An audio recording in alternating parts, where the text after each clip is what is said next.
Hello Solo Up friends. Today I'm going to be showing you the Ruffler foot. It's available for the Viking and the PFAFF sewing machines. And I think you're going to enjoy it. It looks cumbersome, it looks scary, but really it's very, very easy. And you can make ruffles real easy, and it makes everything your designs and be able to decorate pillows and different home deck projects and dresses and skirts. But I think you're going to really enjoy it. First thing, I'm going to show you some of the little things I made with the Ruffler. I made this little doll apron. I really liked it, and that was just using different techniques for the Ruffler has to offer. I made this little pillow with a little ruffle all the way around it. So there is a lot of different features that you can use with the Ruffler. And I also used the foot book for the Viking and the PFAFF sewing machines, and the foot books are available for the PFAFF and Viking, and they show how to use the Ruffler too. So in case you do get when you do get your Ruffler, then you'll be able to review how to use it. First thing I'm going to do is you'll have an adjustment on the Ruffler. You'll notice there is, it's called an adjustment bar. On the adjustment lever bar, there is a 1, a 6, a 12, and a 0. The 1 means after every stitch, you're going to have a ruffle. 6 means after every 6 stitches on your machine, you're going to have a ruffle. And 12 means after every 12 stitches from your machine, you'll have a ruffle. 0 means in case you want to start sewing straight stitch and you don't want to take your ruffler off, you have the access to be able to do that. That's really nice. On the ruffle itself, they have this little pleat part that pushes the fabric through. And this is what guides your fabric through and pushes and makes the ruffle. Sometimes you can add your fabric underneath it. You can put a piece under here, and that pushes the fabric through here. And then you also can line it where it goes underneath. And I'll show you that technique. Let's go ahead and install it. This part goes around the shaft of your foot, of your machine. This part goes around the needle bar. And when you put this in, you're going to kind of move it in like that. This little claw goes over the needle bar, and you just raise it up, and it fits flush in there. You get a screw that comes with your ruffle foot, and just go ahead and use that screw. And you want to snug it up, not real tight, but you want to make sure that it doesn't come loose because it's going to be doing a lot of work. So we'll go ahead and tighten it up, snug it up.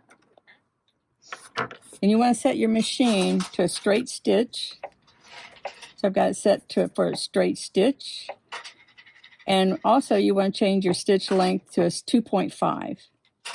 And what's so nice about our machines is you can set your machine, go to the tools, and you can set, which I already have it set up, stitch with safety.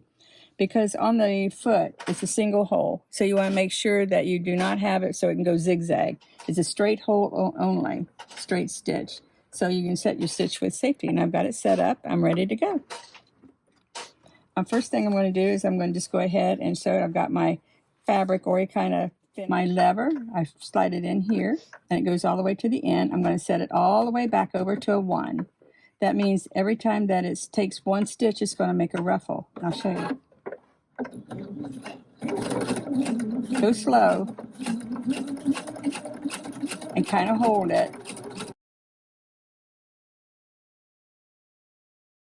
And make sure that their feet's through straight.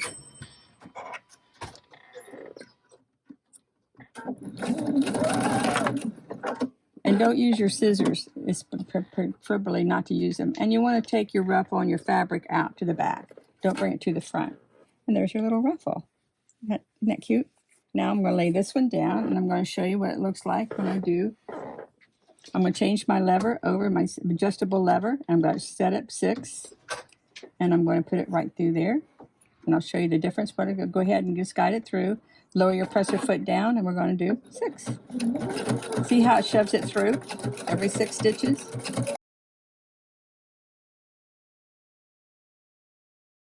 And there's every 6 stitches. See the difference, what it's making?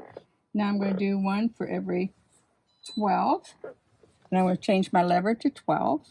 Just pick it up and move it to 12. Through here and back.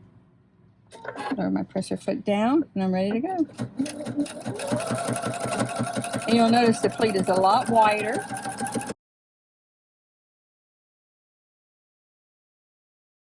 to the back and then use my thread cutter. And this is the 12. Shows the different techniques in wide. And when you're doing a certain project now, there's another technique that you can do, and we can add one on top of the other.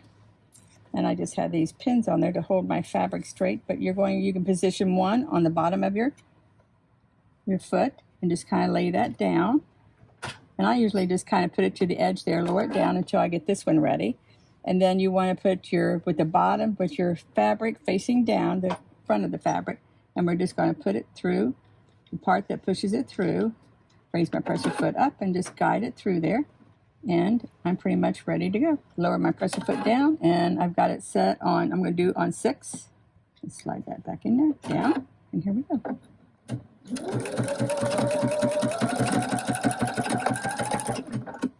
And I kind of like to go just a little slower and give it time to pleat.